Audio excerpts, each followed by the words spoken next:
Salam sejahtera, terima kasih karena bersama dengan saya di Nazilin Unity Channel. Ini adalah pendedahan terkini berkait dengan kes kematian Zara Khairina. Akhirnya, salah seorang daripada pengamal undang-undang terkenal di Malaysia mula mendedahkan perkara yang mengejutkan ramai orang. Liana Marzuki mula bersuara sejak kebelakangan ini berkait dengan tindakan-tindakan yang mengejutkan kita semua. Yang mana ada orang yang lupa tentang satu kes lebih besar, yaitu kes kematian Faris.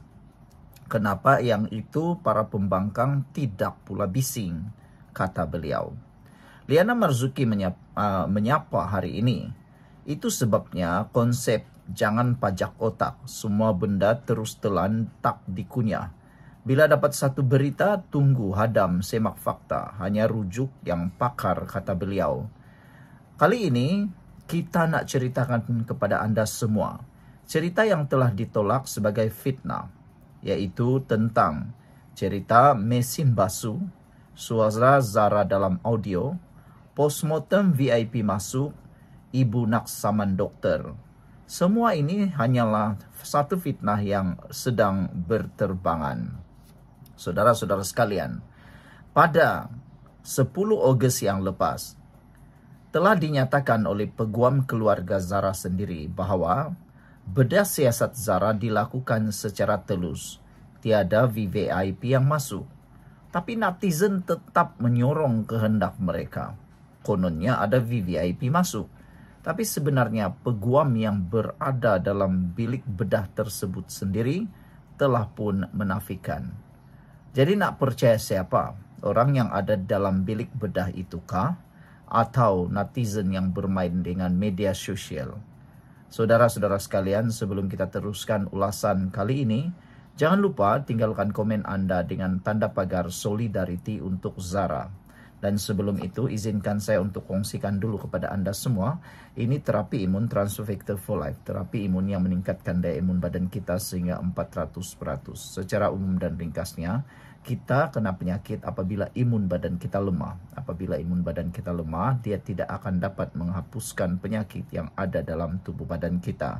Lalu, kita tidak sembuh daripada semua jenis penyakit.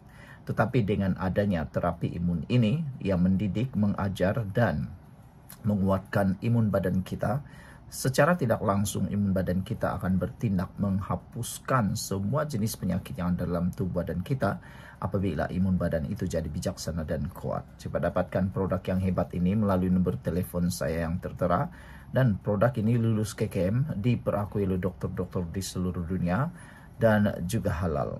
Saudara, mungkin ini adalah jawaban kepada penyakit kesehatan anda yang selama ini anda tanggung. Saudara-saudara sekalian, peguam keluarga Alerham Zara Khairina nama hadir, Sazlan Jupri telah menegaskan bahawa tiada individu kenamaan VVIP memasuki bilik bedah siasat semasa proses pemeriksaan dijalankan, sekaligus menolak dakwaan liar yang kini tular di media sosial. Lebih memualkan sekarang ini ialah sudah ramai ahli politik mula teruja untuk masuk menunggang isu ini. Saudara-saudara sekalian, pada satu lagi hantaran di harian Metro, itu bukan suara Zara Khairina, jangan sebar fitnah, kata peguam. Bermaksud, sebaran suara yang kononnya didakwa suara Zara Khairina sebelum ini yang tular juga adalah satu fitnah, bukan suara Zara Khairina.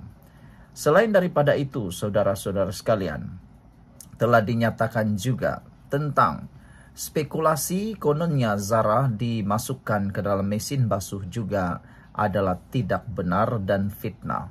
Peguam keluarga Zara Khairina sendiri yang telah menyatakan dan mendedahkan bahawa tidak ada kejadian seperti itu, dan itu hanya satu spekulasi semata-mata. Dan terkini, tular lagi satu benda baru yang paling melalutlah, yang tidak benar sama sekali. Yaitu kononnya peguam kononnya Ibu Zara Khairina mahu menyaman doktor terkenal. Tapi saudara-saudara sekalian, peguam telah tampil menyatakan bahawa Ibu Zara Khairina tidak pernah mengarahkan untuk mahu menyaman doktor terkenal. Peguam Zara Khairina sendiri yang telah pun menyatakan perkara ini. Jadi, sekarang ini kena hati-hatilah. Jangan sampai kita lagi mengeruhkan keadaan.